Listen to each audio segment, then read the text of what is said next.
Pledge allegiance to the flag of the United States of America and to the republic for which it stands, one nation, under God, indivisible, with liberty and justice for all. Thank you. At this time, I will take a motion to elect a moderator. Motion. Nominate Norm. Second. Third. Any other nominations for moderator? Other than Mr. Norm Hex. Okay, I'll close nominations. All those in favor? Aye. Opposed? Nope. You sure about that? Mr. Moderator. Welcome. Good evening. Hello. You always like to be. You can be at, I don't know, wherever you feel comfortable. You want to sit at the table, you can be at the microphone. So I see the screen, that would be fine. Perfect. Smaller venue, Norm. I spent a lot of time at this table.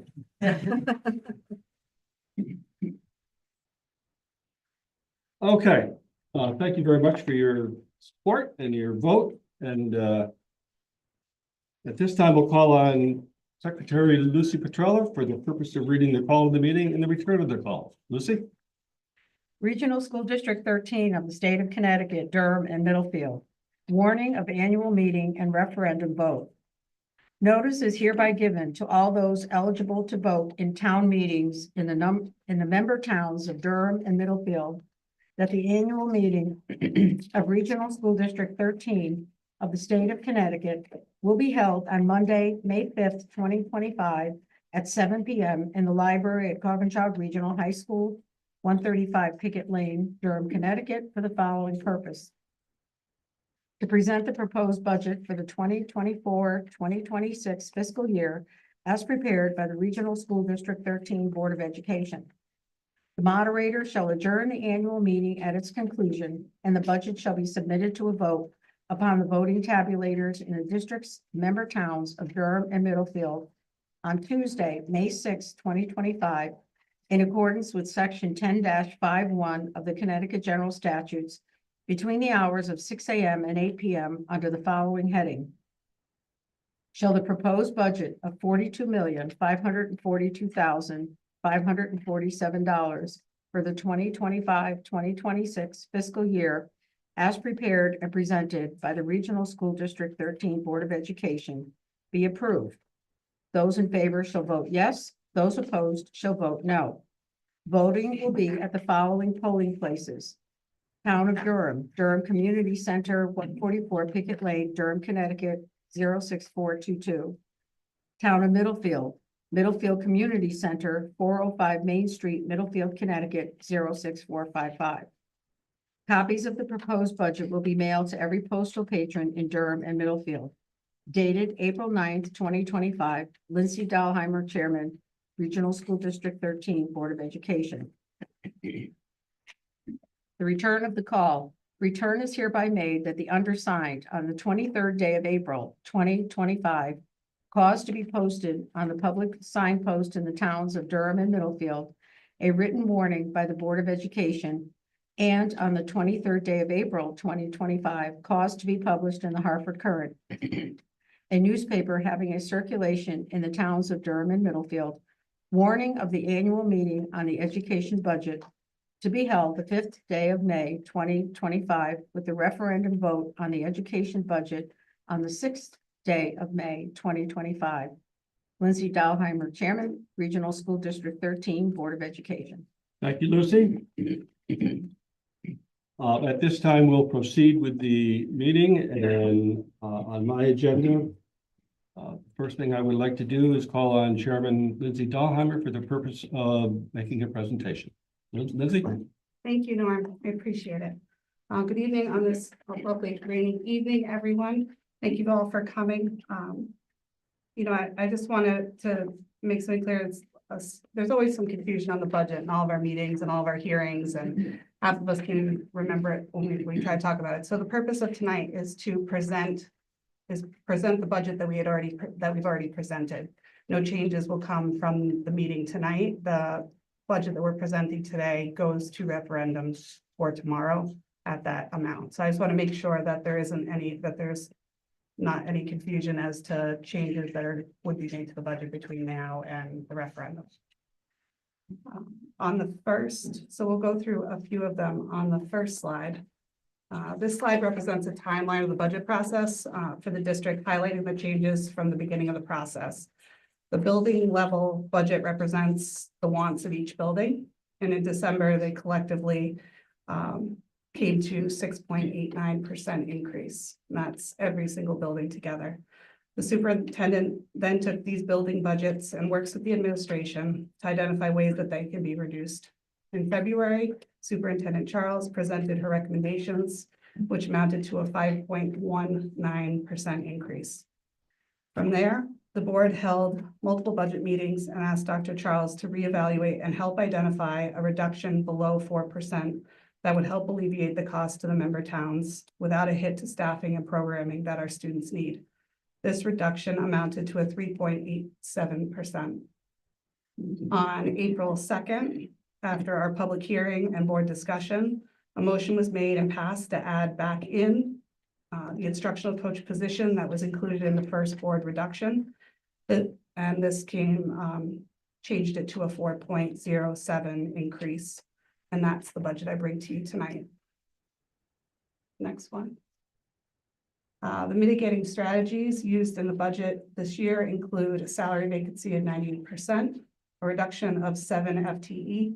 It's actually a reduction of 10 FTE, but we did have, and I'll get to that next, but we did have a few adds to the budget that were necessary. Removal of the proposed district climate specialist that will be reevaluated in the year to come. A curriculum director position to start in the fall. So a reduction in that salary due to it starting in the fall and not July 1. Reduction in building expenses at Memorial with the anticipated closure. The debt service strategy that we've currently been using. A decrease in health insurance renewal rate and operational adjustments. So this brings us to the budget that we bring today is a 4.07%. And that's the gross with a 4.53% net. This one make it a little larger, the print small. Go this way. So in looking at the proposed budget, as everyone can see, that proposed 2025-2026 represents a 3.12% in salaries, which is contractual obligations, an increase in 5.88% for benefits, purchase services down 0.45, facilities and grounds at a 0.73, operating services at a 19.30%, and supplies at 14.62%. A capital increase at 5.36%, dues and fees from 61,920. No, sorry, from the original one. It's 27,244 change, and the debt service, which is a reduction at 626,200. Another slide.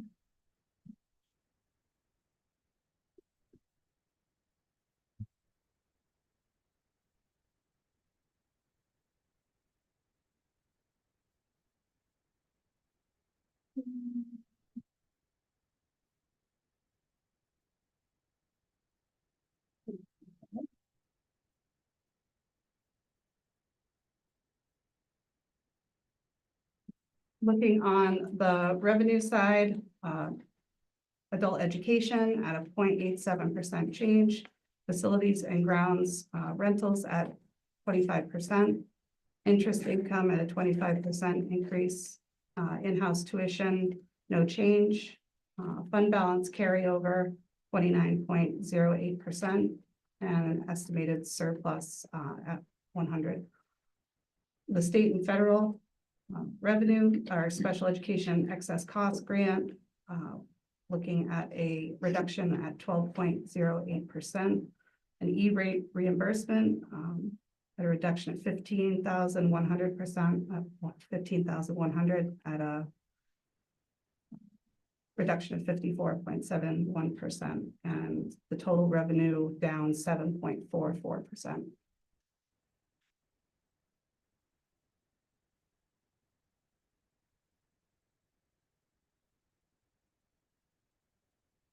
Looking at the staffing increases in the budget, this is the three that added back in from the 10 original cuts, is a 1 FTE of a special education teacher and a 1 FTE, well, it's a 1 assistant principal at Strong to go up with the 5th grade to Strong, and a 1 FTE in special education assistant, and those came out of a lot of the discussions on our special ad hoc committee. Proposed decreases in the budget, and this goes to the 10. You'll see there's a net FTE change at 0.7%. This includes reduction in kindergarten at 1 FTE, and this is all enrollment dependent. If there's more kids that come into that grade level that's above our class size or close to it, the superintendent will evaluate adding that back in this summer. We just don't have the numbers yet for that. Reduction at grade 2. Reduction at grade 6, a 1 FTE reduction in related arts, 1 reduction of the coordinator of student affairs, and 1 reduction of a principal at Memorial School with the anticipated closure. On the non-certified side, 1 nurse, 2 secretaries, and 3 part-time custodians, which include 1 amount to 1 FTE in a custodian. In looking at capital, we did move around and change some stuff from the original capital. Stadium system, sound system that needs to be repaired at 20,000. The track replacement final funding. This is the last year of the funding for the track, with the budget passing and anticipated replacement of the track this summer. Concession stand athletic complex, 25,000. This is to bring the concession stand up to health code. Currently, there's a lot of work that needs to be done and a lot of equipment to be evaluated, in hoping that our clubs and organizations can use it and have it be a healthy and safe use. Unanticipated building maintenance and repair, $200,000, and that amounts to whatever happens that could currently break in district that isn't currently allocated in the budget. That allows us to be able to do work in the buildings as needed. Roof at Coggins, that is a part of the savings. When's the last savings on that? That is our first. That's our first, okay. Many. And then the roof and chiller replacement at 100,000 to put away for that. Glycol, which is always our fun thing to figure out what it is. It has to do with the heating and air conditioning, cooling system at 100,000. And then this year, we added a $80,000 reserve for special education expenditures, and this it puts a slight dent in anticipation for families and students that move in for outplacements or increase in services, so that we don't have an overage in special education, or at least less of an overage in special education. The debt service, the board is proposing use of the bond funds and the capital reserve to pay the 2025-2026 debt service, which reduces the budget increase by 1.53%. This was the same strategy we used last year to reduce the budget. Always fun per pupil expenditure. The per pupil expenditure is estimated next year to be at 27,867 per student. We hope that with the consolidation and closing of the schools, we'll bring down to alignment with our other regional districts, which has been the hope of ours for quite some time, in anticipation of 2027. I think 2028's budget, correct, would be the reduction the year after the opening. Yes. Yep.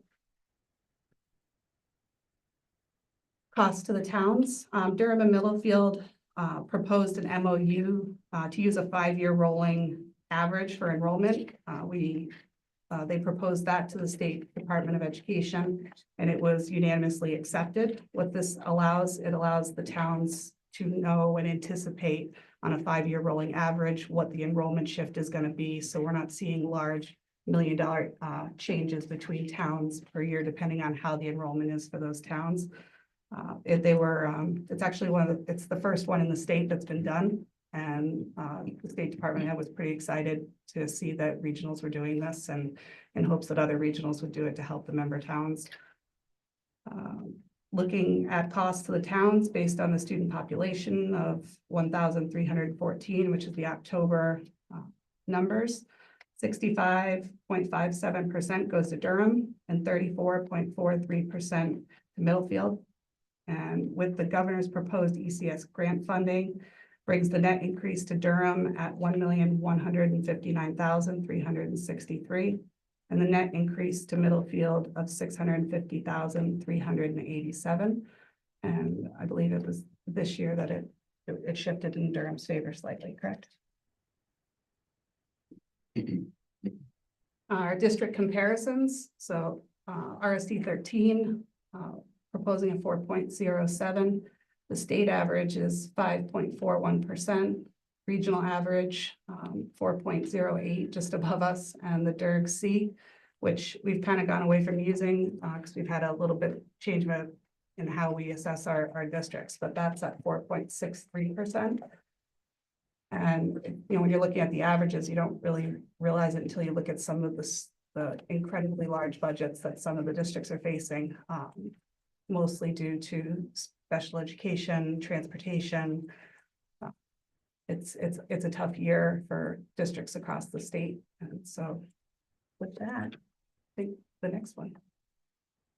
So that's obviously tomorrow, the Durham Community Center and Middlefield Community Center from 6 a.m. to 8 p.m.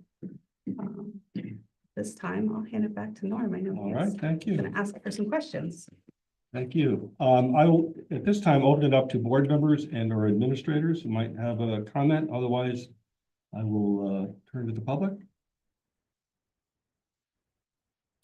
Hearing none, we'll go to the public. It's your chance to ask questions, make comments. I hope you keep them brief. State your name when you get to the microphone, and try to stay on point regarding the budget. And having said that, anyone would like to speak? Karen? Yeah. Step right up. Can I sit? Is that okay? Yeah, sure. They probably just should, yeah. Norm, thank you very Do I much. just want to grab the microphone? I'll grab it. I'll be brief, honest. I just want I'm people, getting you the mic. want people to be able to hear you without people.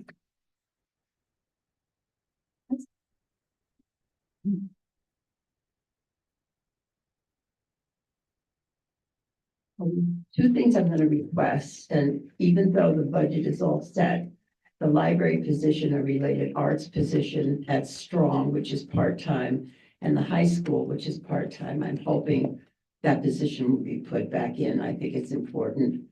And the other thing is, what's plan B if something happens, the state money doesn't come through? I've heard that it's like almost guaranteed, but what if? So I guess that's like one. Sure. So, yeah, I mean, the odds are that the money will be approved because really it's boils down to a cost savings to the towns. And that's how the legislators are packaging it, saying all the approvals have already been done.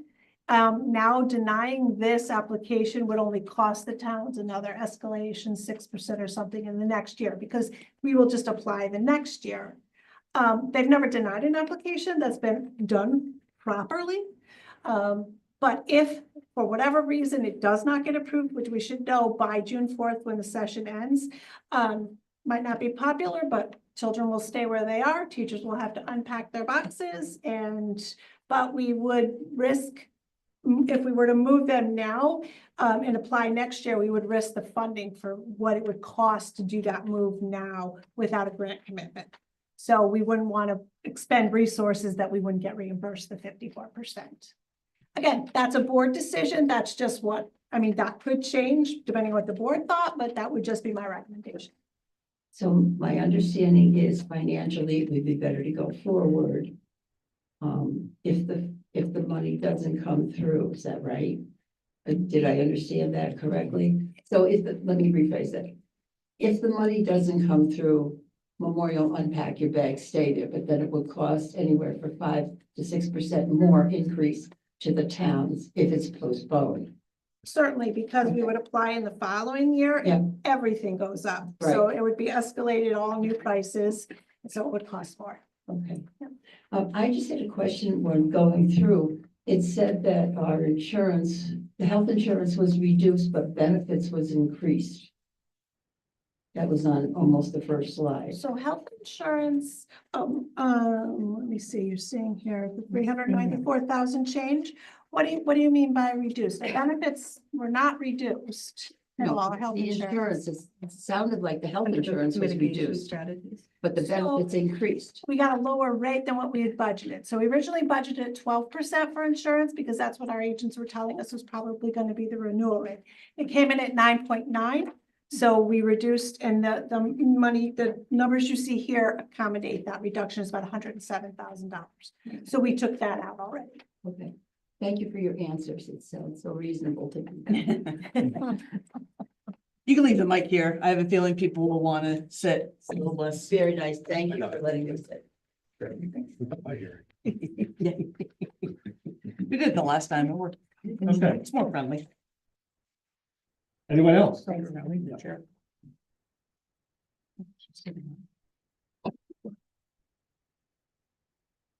Chair? No, this is quick. So thank you for the presentation. I followed it up until the very end. What's DRG? Would you just name for the record? Oh, I'm sorry, Simone Howe, Main Street. I know who you are, but Main Street, Durham. So what does that stand for, DRG? District Reference Group. Thank you. It's the group that we get lumped into that are most like, most like us, but it seems like it's starting to fade Thank back you. to, not back to, but away from the Dirks and more. And then I would like clarification about the consequences of changing the library position. I read that it might change the credentialing of the school. So I'd like clarification on it. Thank you. Can we talk to it? Either way. In looking at, and again, that is a related arts cut, the anticipation, depending on Dr. Charles's assessment, would be that reduction at the high school at a 0.5 and a 0.5 at Strong. The high school and some staff have worked really hard on even, before this, looking at redesigning the Coggins Library as a learning commons. What that would do is it brings alignment within our NEASC accreditations. Traditional libraries, while still essential, no longer fully meet or evolving needs of the 21st century students. Today's students must navigate vast amounts of information, collaborate along disciplines, and solve complex problems using both digital and hands-on tools. The Commons model, it basically takes and reimagines the library as more of a central hub for research, innovation, and career. And that would be satisfied within the proposal for NEASC. And they would, I believe, they haven't said that yet, but they would. And then as that evolves and it becomes more of a learning commons, the board and the administration really needs to look at what does that look like and what kind of staffing is necessary for it and who would be the best person or best position or certified to take that position. So I think it's an ever evolving, but I don't necessarily think that the narrative that would hurt our NEASC accreditation. And so next year, will there be a halftime librarian in this library? As of right now, Dr. Charles' recommendation on the removal of that 0.5 would be more towards having certified staff rotate into the library with support staff to start to develop these learning commons. So the library will be open, Yes. but there will Where's not. the maker space? Right, Yeah. right. okay, thank you, Simone. Anyone else? Yes.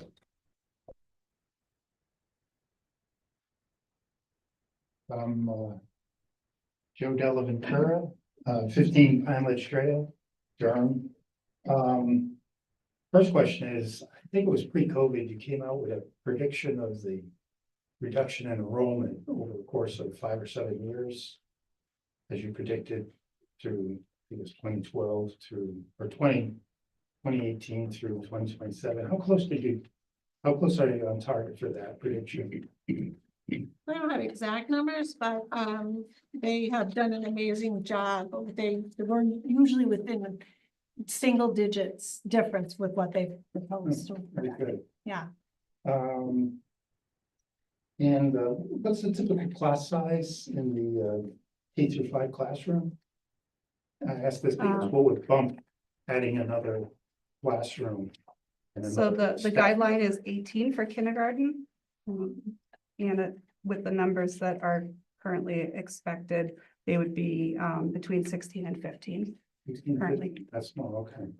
And does then each- I can do them all if. No, I mean, I just need an average. And is there a teaching assistant in every single K through 5 classroom? Okay. Only in kindergarten, Then kindergarten or Only special kindergarten? education. Okay. but there usually is based on special education. Special Yes, education yeah. needs. If they're per needed, classroom yes, is needed. but all Ks have a paraprofessional. Thank you. Thank you. Next. There, might as well say something. I came all the way here. That's right. Oh, okay. I'm Eileen Buckeye. I'm from Durham. I am on the Board of Finance. I'm not here speaking for the Board of Finance, just to be clear. I do not have a approval to do that. So, obviously, the Board of Finance, we're finishing up our budget.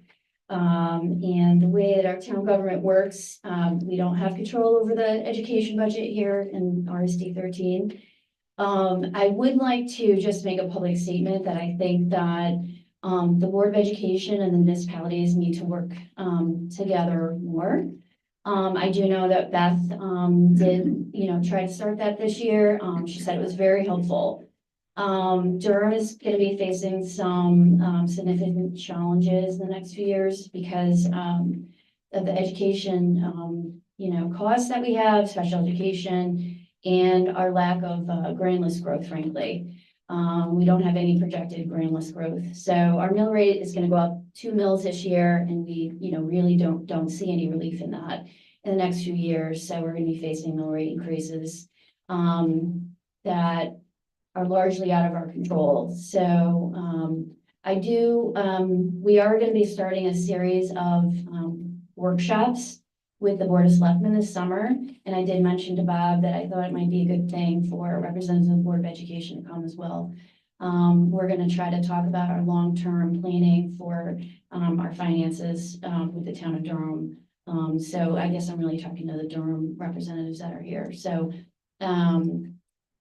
I do appreciate that it came back lower after you did receive that letter from the Board of Selectmen. So definitely appreciate that. And I think when we try to pass our budget, voters are gonna face that increase. So that's just what I wanted to say. And thank you for all your hard work. I know how hard this is. Thank you. Another veteran.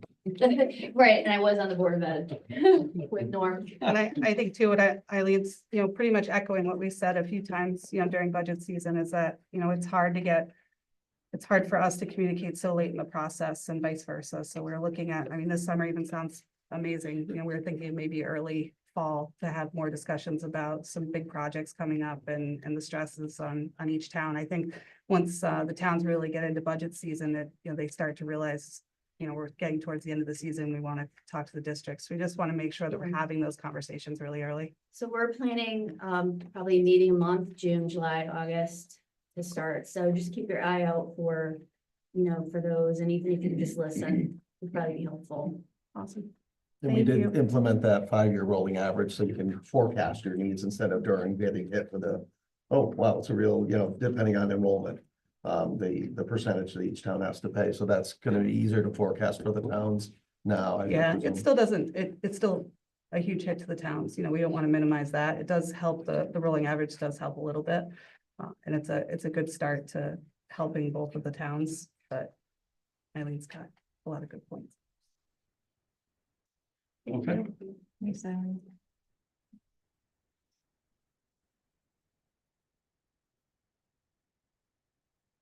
Wonder how. Yes. The smarter how, talking first. I'm Clay Howe, Main Street, Durham, Connecticut. I'm here, but it's sort of on an extraordinary mission. I overheard a conversation and between two people whose name I forgot or never knew. And they were exchanging comments about the cost per pupil in Regional District 13. And I wondered, first of all, both of them agreed that it was a high cost pupil, among the highest in the state. I didn't know that. Maybe it's not true.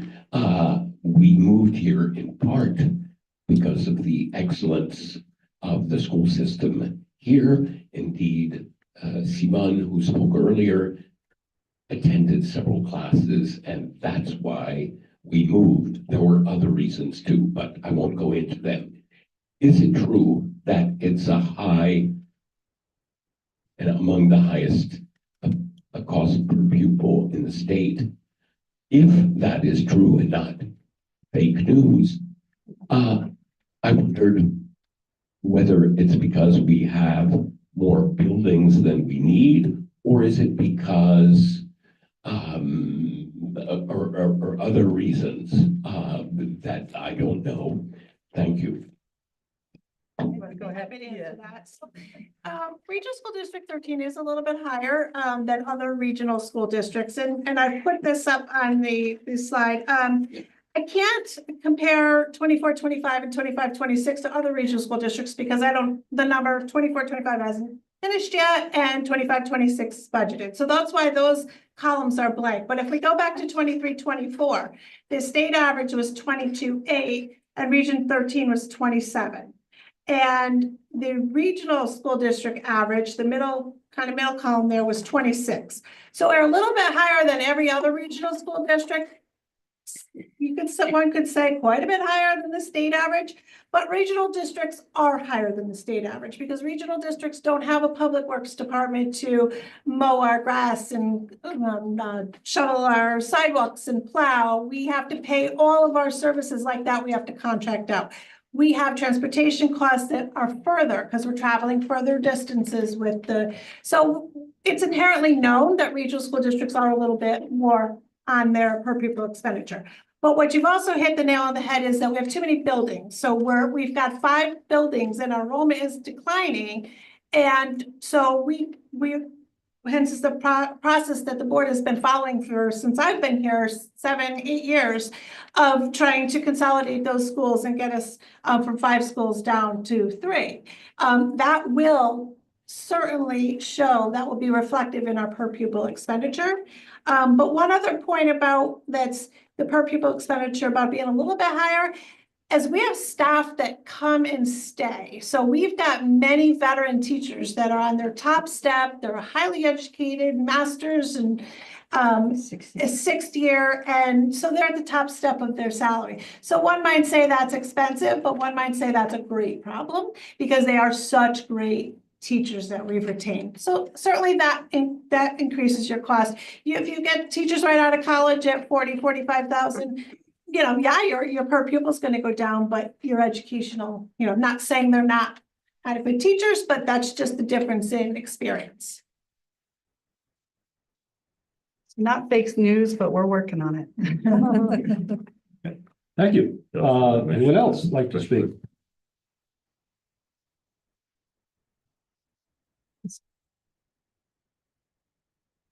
Better than number 3. My name is Chet Raska. I'm on Haddon Road. A lot of years ago, there was such a thing called the fund balance carryover. And there were a lot of people saying, use that to mitigate the budget. I was never in that camp. But I would like to know, the state of Connecticut used to come out with a guideline that said you should have X amount of dollars. I'd like to know how we compare to what the state recommends.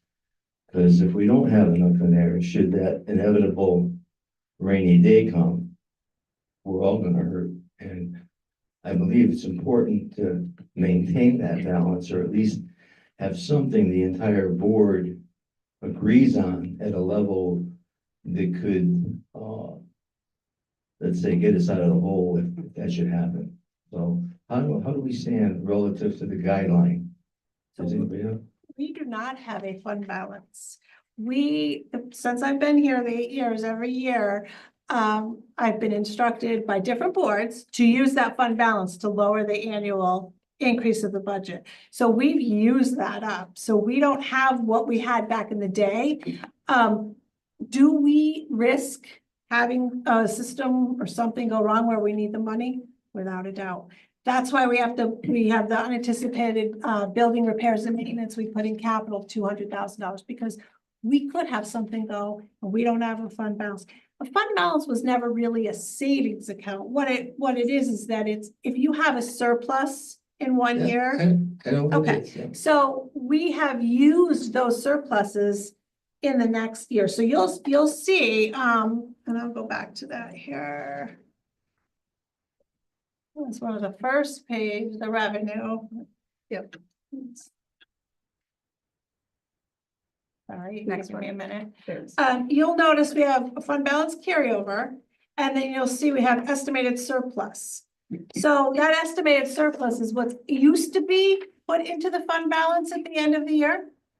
But after COVID and during COVID, when we had a pretty healthy surplus because we weren't running a lot of our programs during COVID, the decision was made to offset that next year's budget with that current year's surplus. Typically not done that way, perfectly legal, but it wasn't always done that way in the past. So we've gotten into this kind of pattern of doing that every year. And so that's why we don't have anything that's kind of our safety net. So the answer is we don't meet state guideline I or don't- anywhere near what the state would say we should So have. I don't know of a state guideline or a state rule. They are for municipalities. They tell them how much they can have and not to go over. Regional school districts, I'm not sure if we have. We have kind of what's best practice. But what that does affect is if we borrow money and we bond out, it reduces our credibility because we do have exposure. We certainly do, but I think there is a guideline that the state may be. recommends at some point, and I think you know closely at that because we do have exposure, and I understand times are hard for all of us, and you can't cover everything, but somebody ought to know on the board what that number is and where we stand relative to that should the unthinkable happen. The fund balance had grown to well over $2 million. Say that again, Bob? The fund balance had grown to over $2 million prior to, well, probably 2017, I came in 17. yeah. And then COVID, and then, and the board at that time was really trying to keep the budget Yep, from I moving. understand. So you go back and look at the budget history. And during those time periods, the budget was basically flat. Yep. And that was flat because some of the fund balance was used to, to offset the budget, so. Yeah, I It was appreciate all that. And financial- I'm not being critical of that Yeah, it one was bit just at all. financial Don't mistake me. I'm just decisions, suggesting that I think we need one, at least at some level. Yeah. That you all can do the eyeball test and feel comfortable. Looking the public in the eye, should the inevitable, I mean, some year something's gonna happen. A roof is gonna let go, a boiler is, I mean, something major is gonna happen. You're rolling the dice and yeah. One of the things that's also happened is that in the past, we could only put aside 1% of our budget for capital. It's up to 2% now. That's why you see $800,000 in there. And that is somewhat an offset of a fund balance. Okay. Because we've started to put aside money for broken roofs and leaking stuff. And those funds will build up as a capital reserve rather than a fund balance. So some of those things can be used for some of those disasters. Thank you.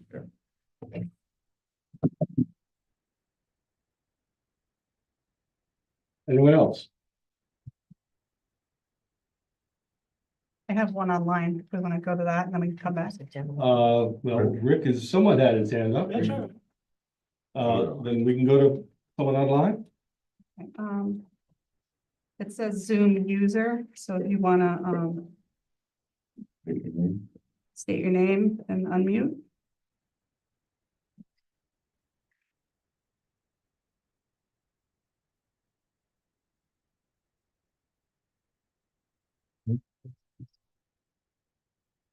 Yeah, you're still on mute, if you're able to unmute. Here, am I unmuted now? Yep. Oh, cool. Okay, my name is Mary Ann O'Brien. I'm on Meeting House Hill Road. I just have a question. I don't quite understand the budget in terms of the money that we think we're going to get from the state, because I haven't followed that very well. Could you explain, is there a line item on this budget, the ECS grant, or is there a separate amount of money that if the state doesn't approve our grant, or if it's not for 100%, how much more could be added to this budget? Thank you. Okay, so there's actually a couple different grants. So the ECS grant is shown on this slide. I apologize if it's small. It's a lot of information to put on a slide, but this is available on our website too.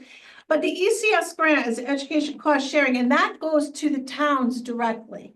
So Durham will get theirs, Middlefield will get those, and the governor in the budget dictates those amounts, right? So that has not been set yet, but they've given us kind of what to expect, an estimate. And that's what is offset from the increase, decrease to the member towns is where you take the ECS grant. That happens every year. Whether that'll be the set amount or not still remains to be seen, but that money goes directly to the towns. That's not an if, that's not a, that happens. What we're talking about with, I think, forgive me if I misunderstood, let me know, but I think what you're talking about with 100% in the grant, that would be the school construction grant, which is a different thing from the ECS grant. That is not approved by the governor, that is approved through the legislature. And that would be a 54% reimbursement rate. And you're right, that has not been passed yet, so that is still a pending item. But all roads, all signs lead to that it will be passed, but if it isn't by June 4th, if it doesn't get in the session, then we'll have to work on that. That's separate from the ECS though. So that's in addition to this budget. It's separate from the budget. Yes, Is doesn't it- show in this budget at all. In addition to this budget then. Yes. Yes. It'll eventually end up as debt service when we begin to pay it back in 3 or 4 years. So you will see the impact of the school construction in terms of debt service in our budget later on. Thank you. Thank you, Mary Ann, wherever you are. Rick, Rick? Lindsay, how many people are on Zoom? 5. Thanks, just curious. Thank you, Norm. I'll stand. If I sit, I'll take too long. I'd like to thank the Board of Education for calling for a referendum on the school budget vote. It's been going on for a number of years. Prior to that, the citizens could petition for a referendum, and sometimes they did, and the selectmen could petition for a referendum. But the referendum gives more people a chance to vote in the district. And I think it's very important that everyone has that opportunity. I am a Durham resident, and when I speak, I'm speaking representing Richard Parmalee, organization or groups for other people. One thing, about the school district is, the, end of year transfers. I know in town government, there's a lot of scrutiny on that little bit of money that we have. And usually in the summer, early fall, we have a town meeting where we approve transfers for the funds in the town budget. And the school system, at one point used to do it in committee until somebody in the town of Durham, two officials found out you couldn't do it that way. Now they do it in front of the board, and the public has no say to vote on that, and I think we should. There's a big difference between a resident in a regional school system as opposed to a conventional school system. And I like to think of the school system not as District 13, but as the residents of Middlefield and Durham. Football has got to go. Rick, do you have something about the budget, about this budget in Yeah, particular? football. Well, I didn't see football on the screen, or Well, it's in the budget. I understand that. Could you ask a question perhaps? I don't know, maybe I'm in the wrong country. I thought I was in the United States of America. I think you are. Oh, okay. Thank you. I'd like to see, Senator McKinney had a bill go before the legislature. I never got to the legislature where he wanted to have regional school districts. Each member of the district had to pass the budget before the budget would pass, and that never got to the legislature. I know when the late David Levine was our state representative, he gave us a lot of insight, because once the district budget is passed, the residents of Middleton and Durham are stuck with that tab.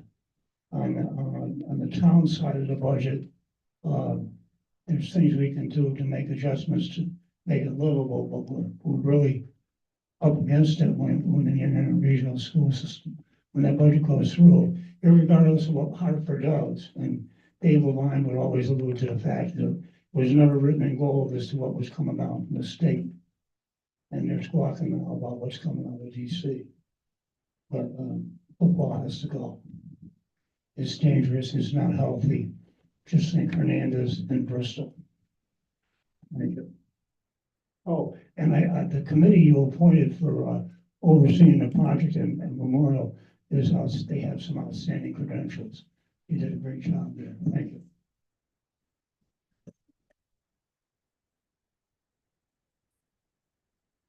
Only a couple of you haven't spoken, but, someone has a second bite at the apple, so to speak. Jeremy, you've been very quiet. Another alumnus. A lot of haters out there. Preach. Anyone else? Give it a second round here. Yes. Sure. So this came with you shaking your head. Great. You guys talked about the expeditious nature of the schools or buildings being closed. Is that going as fast as you like? According to, I'm speaking of the board in general, you specifically. So we are on track. You are on track. We are on track. Yeah, everything's in place. We're moving along nicely, and all we need is that last approval and we're good to go. So when that happens, speed train ahead. So what's the next building to be targeted for closure? Well, Memorial will only be closed temporarily while it's being renovated and expanded. Okay. And then once the students are back, pre-K to 5 in Memorial, Lyman and Brewster are the two schools that then will be repurposed, sold, whatever, not repurposed for really district use, but sold for revenue and to get it off of our expenditures. Okay, so this is a question I always pondered about the community center that was once part of the regional school system. Are you paying the upkeep, or is that the No, town's, that is all that's the town's town. responsibility, so it's not on your books? Well, that's good. Absolutely. Yep. Okay, Thank This you. process has been going on for 10 years now, trying to downsize. and I know, I've been finally here for doing something. 25. Yeah. Some of the gray hair is part of that. I was gonna say the tail end of yours is probably the start of targeting some of the closures and looking at that in No, studies. I'm great that's happening because. But it's not just about downsizing, it's also to do what's right for the kids, because the quality of education is gonna be better, the communication is gonna be better. Yeah, absolutely. People are gonna be on, what do we say, on the same page, collaboration. Too much is There's no so good many either. wins. Yeah. So, thank you. When we talk about those fund balances and the R and M savings, have a building that's essentially renovated as new, gives us as taxpayers, a brief of a pause and say, all right, well, we're okay with that building. Running 5 buildings that start to age over and over. Every single year, we all get hesitant on what's going to start, what's not going to start, what issues could happen. So it really does alleviate a lot. It alleviates a lot for our building and grounds, our custodians. I know it's going to enrich their environment a lot and allow us to really start then looking at strong in the high school and improvements that could be made there. Programming. And I will be back to bug you about starting a capital reserve for memorials so that in 20 years, we've got the money for the next meeting. Okay, one more time. No, just one quick one, if I might. And it's not for tonight, but, triggered something in my head. Brewster, you're gonna close, I hear that, but as memory serves, 100 years ago, I remember reading something in the deed for memorial, for Brewster, that could only be used for educational purposes. And I don't know legally, I'm not a lawyer, but legally, how that would stand up if it was sold, but that may have some ramifications toward any plans you had and who you might sell it to, so I don't know if you looked into that, and I'm not asking for a discussion tonight or anything like that, but Yeah, no, there's something there. Yeah, I can answer. Yeah, we can Yeah, you're answer. absolutely right. We ran it through our real estate attorneys. They did look at that. And there's a series of steps we have to go through. So we're supposed to determine whether we need the building for educational purposes every like 5 years. We haven't done that. We're doing that now. And then at that point, Durham has the first rights, and then it would go to heirs. And if the heirs didn't want any rights to it, then, we could sell. So there's a kind of a chain that we have to go through. We have, thank you. And even before selling it, and looking at it, it could be leased, it could be a long-term lease somewhere for educational purposes in the meantime. There's a lot of things in the meantime with those steps that could happen for that building, so. I want to see the building sit. Anyone else? If not, I'm going to entertain a motion to close the discussion portion of this meeting and adjourn the meeting to 6 a.m. tomorrow in Middlefield and Durham for a vote. Would someone like to make that motion? Chad Raskin made the motion. Is there a second? Second. Second by Simone. Is there discussion on that motion? Hearing none, all those in favor, please say aye. Aye. Opposed? I declare the motion is carried, and I declare that the meeting is ended. Thank you, and by the way, thank you for some great questions. Thank you all for staying on coming top. out. Are you going to the town meeting on Monday? Kind of, yeah. It's already. Thank you. something. Yeah. Join us Monday night and get to the town. Okay.